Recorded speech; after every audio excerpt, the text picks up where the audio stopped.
Hello friends, ಎಲ್ಲರಿಗೂ ನಮಸ್ಕಾರ. ನಾನು ಇವತ್ತು ನಿಮಗೆ ಸ್ವೀಟ್ ದೋಸೆ ಹೇಗೆ ಮಾಡೋದು ಅಂತ ತೋರಿಸ್ಕೊಡ್ತಾ ಇದ್ದೀನಿ. ಮೊದಲು ನಾನು ಒಂದು ಬೌಲ್ಗೆ 2 ಸೌಟಷ್ಟು ದೋಸೆ ಹಿಟ್ಟನ್ನು ತಗೊಂಡಿದ್ದೀನಿ. ಅದಕ್ಕೆ 4 ಚಮಚ ಸಣ್ಣ ರವೆನ ಹಾಕಿ ಮಿಕ್ಸ್ ಮಾಡ್ಕೊತೀನಿ. ಅದನ್ನು ನಿಮಗೆ ಇನ್ನೂ ಸ್ವಲ್ಪ ಜಾಸ್ತಿ ದೋಸೆ ಬೇಕಾಗುತ್ತೆ ಅಂತಂದರೆ ರವೆ ಮತ್ತು ದೋಸೆ ಹಿಟ್ಟು ಎರಡನ್ನೂ ಸ್ವಲ್ಪ ಜಾಸ್ತಿ ಮಾಡ್ಕೊಳ್ಳಿ.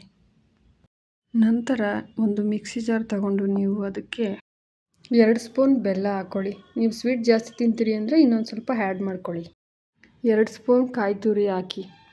ಮತ್ತು ಇದಕ್ಕೆ ನಾನು ಚಿಕ್ಕದಾಗಿ ಕಟ್ ಮಾಡ್ಕೊಂಡಿರುವಂತಹ ಒಂದು ಬಾಳೆಹಣ್ಣು ಇದಕ್ಕೆ ಆ್ಯಡ್ ಮಾಡ್ತಾಯಿದ್ದೀನಿ. ಇಷ್ಟು ಸೇರಿಸಿ ನೀರು ಹಾಕ್ದಂತೆ ನುಣ್ಣಗೆ ಅದನ್ನು ರುಬ್ಕೊಡಿ. ನೋಡಿ, ಈ ಥರ ಪೇಸ್ಟ್ ರೆಡಿಯಾಗುತ್ತೆ. ನೆಕ್ಸ್ಟ್ ಈ ಪೇಸ್ಟ್ನ ನೀವು ಸಂಪ್ಳದೊಳಗಡೆಗೆ ಮಿಕ್ಸ್ ಮಾಡ್ಕೋಬೇಕು ಚೆನ್ನಾಗಿ. ಅದಕ್ಕೆ 1/4 ಸ್ಪೂನಷ್ಟು ಏಲಕ್ಕಿ ಪುಡಿ ಹಾಕಿ ಮಿಕ್ಸ್ ಮಾಡ್ಕೊಳ್ಳಿ. ಈಗ ಸ್ವೀಟ್ ದೋಸೆದು ಬ್ಯಾಟರ್ ರೆಡಿಯಾಗಿದೆ ನೋಡಿ. ನಂತರ ನೀವು ದೋಸೆ ಕಲ್ಲನ್ನು ಕಾಯಿಸ್ಕೊಂಡು ಅದ್ರ ಮೇಲೆ ಚಿಕ್ಕದಾಗಿ ದೋಸೆಗಳನ್ನು ಹಾಕಿ ಅದ್ರ ಸುತ್ತಲೂ ಸ್ವಲ್ಪ ಎಣ್ಣೆ ಹಾಕಿ 2 ಕಡೆ ಚೆನ್ನಾಗಿ ಬೇಯಿಸ್ಕೊಳ್ಳಿ. ನೋಡಿ, ಈಗ ದೋಸೆ 2 ಕಡೆ ಬೆಂದಾಗಿದೆ. ಇದನ್ನು ಒಂದು ಪ್ಲೇಟ್ಗೆ ನಾನು ತಗೋತೀನಿ.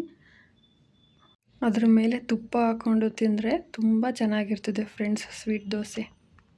ಈ ರೆಸಿಪಿ ನಿಮಗೆ ಇಷ್ಟ ಆಗಿದರೆ ಲೈಕ್ ಮಾಡಿ, ಶೇರ್ ಮಾಡಿ, ಹಾಗೆ ಚಾನಲ್ ಸಬ್ಸ್ಕ್ರೈಬ್ ಮಾಡಿ. Thank you.